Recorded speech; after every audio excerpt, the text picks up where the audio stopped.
Rosa Hidalgo, perdón.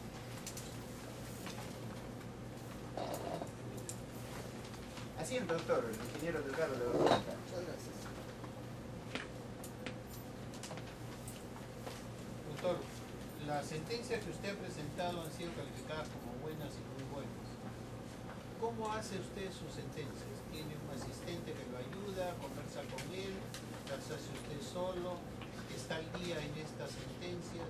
¿Cómo es que organiza su despacho? Doctor, esas sentencias fueron expedidas cuando yo era juez del segundo juzgado penal de Chulucanas. Y el orden era el siguiente. Cuando recién llegué,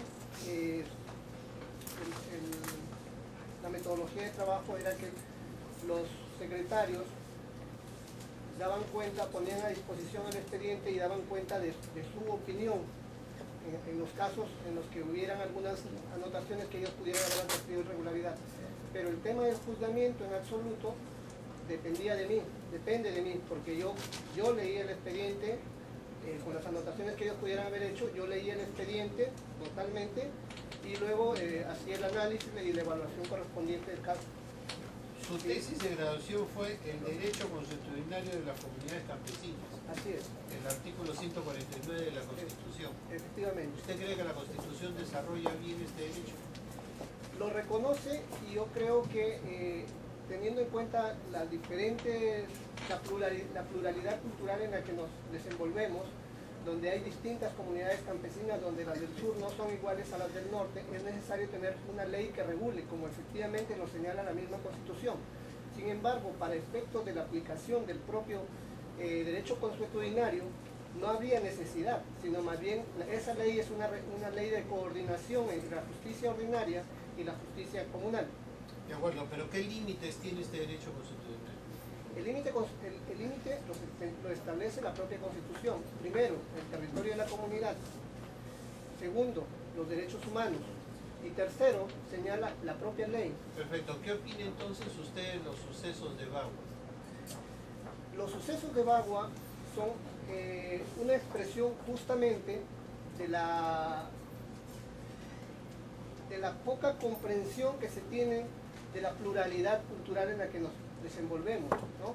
Porque ordinariamente las políticas públicas se desenvuelven a partir desde el Estado y muchas veces se desatiende esas diferencias culturales y generan este tipo de conflictos que lamentablemente terminaron en el caso de Bagua con saldos graves y muertos que lamentamos. ¿Y para usted fue legítima esa defensa de la tierra de los campesinos de los...? No, en realidad no.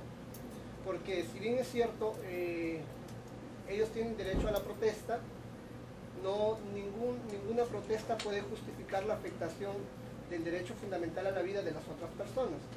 Entonces, en ese espacio hay un conflicto de intereses que debería resolverse de la mejor manera, utilizando los mecanismos que la propia Constitución prevé, ¿no? En este caso, por ejemplo, el tema de las consultas populares podría ser una salida pacífica, alternativa a estos enfrentamientos que no solamente se dan en Bagua, sino que se dan en varias partes del país. Consultas populares, eso quiere decir que el Estado debería tener una mayor presencia para fomentar justamente esas consultas populares. Efectivamente. ¿Y el Poder Judicial qué debería hacer ahí? El Poder Judicial, hablo específicamente de la jurisdicción en la que me encuentro,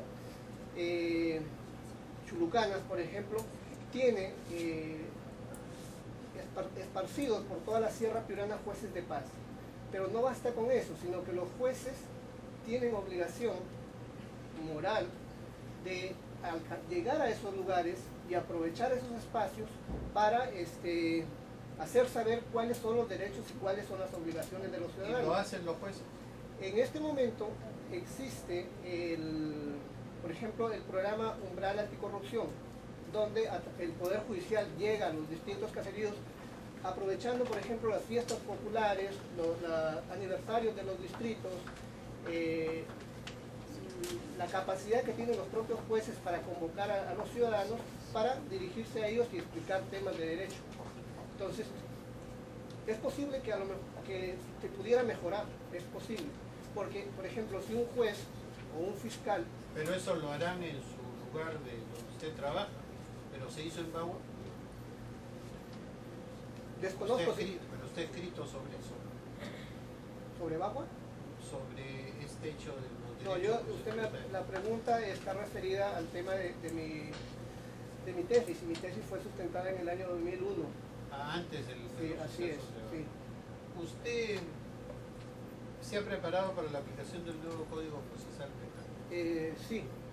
¿Por qué tenemos que hacer un nuevo Código Procesal Penal? ¿Cuáles son los fundamentos básicos que hacen que tengamos necesidad de aplicar este nuevo código? Primero porque los fundamentos del Estado democrático nos exigen que la justicia tenga que exponerse públicamente. Y en ese sentido, el juez no tiene que administrar justicia sentado en su sillón, sino abierto al público para que todos puedan conocer cuál es el discurso que está utilizando Está para la refiriendo a conclusión. transparencia, porque debe ser la justicia muy Así transparente. es. Y además, porque el tema de la transparencia asegura que la interpretación que se puede hacer o la valoración de los medios probatorios se realice conforme a lo que el sentido de justicia tiene la propia población también, ¿no? De tal forma que el juez camina y puede percibir en la población aquello que efectivamente se requiere para administrar justicia. Para usted esa es la razón, el fundamento de por qué debemos aplicar un nuevo código. El segundo fundamento, sí, y el segundo fundamento es la necesidad de distribuir roles. En el antiguo código, el juez era el amo y señor del proceso, él investigaba, él buscaba las pruebas y él juzgaba. En el nuevo modelo, el juez en realidad se presenta, si queremos hacer una comparación, como un árbitro de fútbol que vea las dos partes, el Ministerio Público como acusador e imputado como acusado, como el acusado, y del juego que ellos hagan respecto de los medios probatorios que ellos presenten, él va a deducir si hay responsabilidad o no respecto de la Pero ¿no cree que una razón fundamental importante es la rapidez?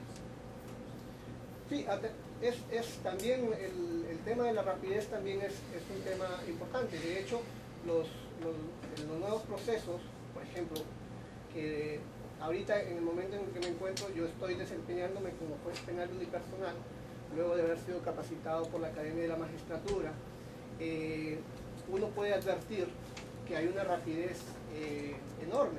O sea, un proceso de alimentos que antes podía durar entre 8 meses y año y medio, hoy uno lo resuelve cuando llega a juzgamiento en 2 días, como máximo, ¿no? Como máximo, pero hay casos en que se han resuelto pues en 1 hora.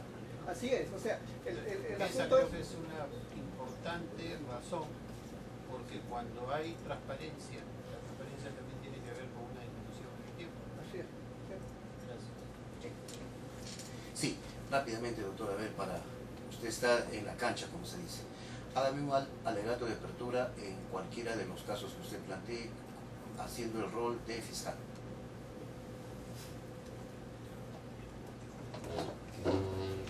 Un proceso de alimentos. Tenemos el caso al cual yo he denominado el caso del menesteroso.